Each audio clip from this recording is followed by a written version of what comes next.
Welcome to my Phil's Gang YouTube channel, where every week I try to give you at this time an overview of the market, what's going on. Of course, this week has been earnings week, starting with the banks. And what we have learned is the fake business news network has been lying to us, saying how strong the consumer is. Remember, they got $6 trillion in cash.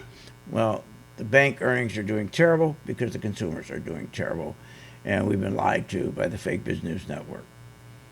Now, we're also being lied to by the administration, telling us that they're going to cut inflation. They're fighting inflation.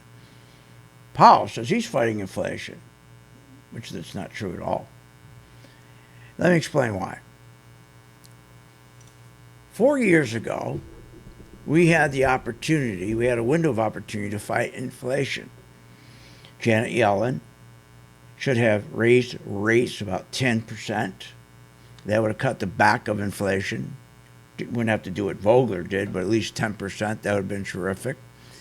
And she had that opportunity, but instead she only raised rates from 1.25% to 1.50%. Whoopee. Wow. Yeah, really fighting inflation. What are you, nuts? Now, to fight inflation, you need to get Congress to stop spending money. Cut spending big time. That's the first thing. You need to get them to stop the stock buybacks. These corporations, that's terribly inflationary. But the spending has to stop. You have to cut that, especially the social programs. My God, you know them, the American Rescue Plan, the Child Tax Care Plan, the Infrastructure Plan, the Budget Plan, Family Plan, all these damn programs. Insane. That's all inflationary. But let me tell you what's the most inflationary. I'll tell you what the program's the most inflationary. Is when Congress is spending $235,000 per second more than they're taking in, or $2 trillion a year more than they're taking in. That is inflationary. That's insane. And then they have the audacity to come out and tell how they're fighting inflation. It's unbelievable. Now, another thing that's happening is timing. We've had the inflation rates come out this week. The CPI and PPI went up 9.1% over a year ago. So whatever you bought a year ago, it's 9.1% more expensive, but we know it's a lot more than that. So now they're talking about let's raise rates a full point. What are you, nuts? Now? Here, look at this chart.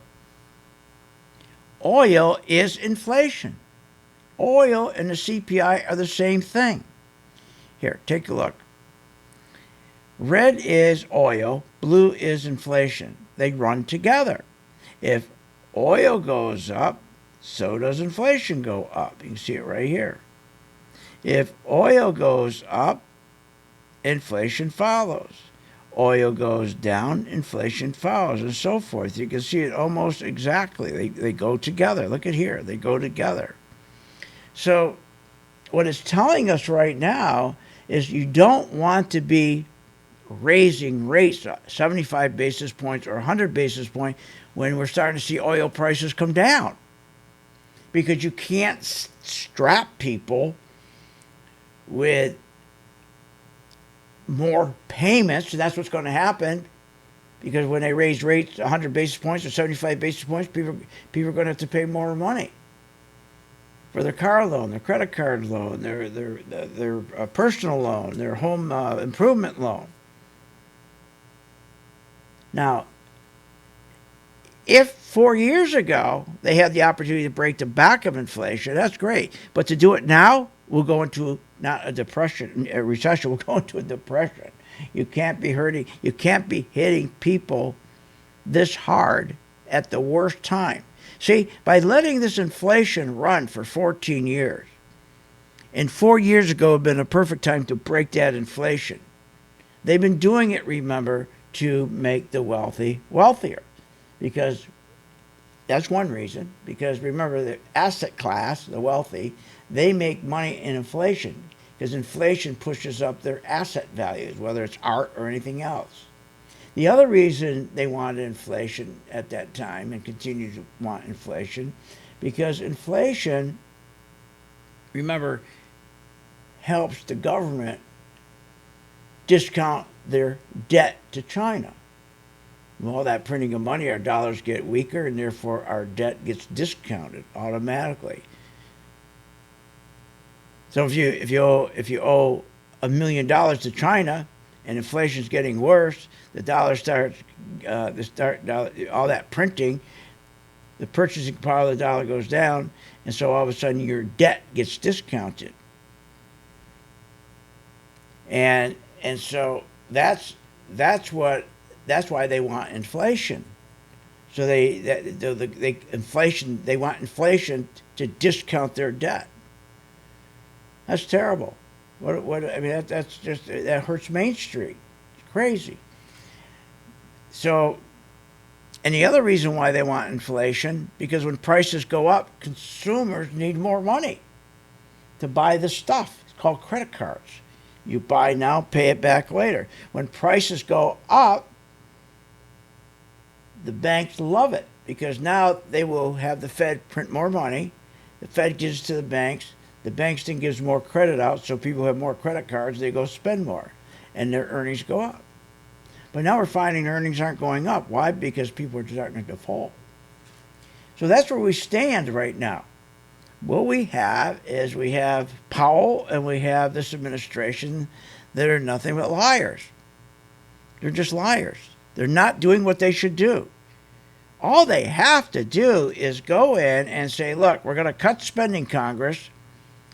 We're going to raise we're going to raise some taxes. We have to. But here's what we're really going to do. We're going to take and make sure small businesses start. We got to create small businesses, startup businesses. Because if you start doing that, if you take and create small businesses, that's where 72% of our labor force comes from. If they do business investment, help startup businesses, then productivity increases, then wages increase, the economy grows. That's how you do it, through productivity and wages, not through social programs. Oh, no. As long as we have the socialists in the Democratic Party, they don't want anything to do with work. They want to just keep printing money. So I believe the stock market, I'll end up with this, here we are now, the market cannot turn around. Remember, for the market to turn around, what they got to do, okay, for the market to turn and go back this way, just like what happened right here in that 2020, you need to get the S&P 500 stocks. 70% of them have to be above their moving average, like right here. See it? This right here created this rally. We're down here. So to do that, you need to have a capitulation. We need fear coming in. We need fear coming in, fear going up, and the market to drop quickly. At that point, what will happen is everybody, all the selling is done. And when the selling is done, the big institutions will come in first. They'll buy all the stocks on discount, and then you got a new trend going this way, just like exactly what happened here. But it's not happening. This is not happening because, again, they want inflation. That's it for my take on the market for 7/15/2022. Please remember to hit subscribe, like, and share. And don't forget, check my gang membership out free for 10 days where you get my color-coded chart. It tells you when to buy, when to sell, when to run like hell, and it works. philsgang.com. Check us out. See you on the charts.